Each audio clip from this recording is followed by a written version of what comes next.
Poetry? Poetry, yeah. These kids? Why not these kids? Well, hey, go for it. But I gotta find a gimmick first, you know? Something that'll grab their attention. Who's your favorite poet, Ribbon?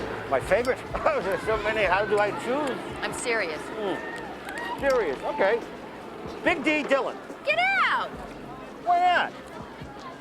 Well, he's not for everybody. I mean, he's a little long-winded, don't you think? I suppose that's because he wrote drunk. You had a drinking problem?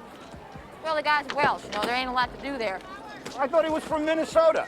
You know, if the guy's your favorite poet, you might want to read up on him a little bit. He was Welsh, and he drank himself to death. Dead? He's not dead. I saw him yesterday on MTV. You saw Dylan Thomas on MTV.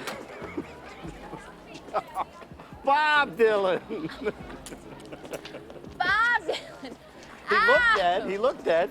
Ow. Hey, Mr. Tambourine Man, play a song for me.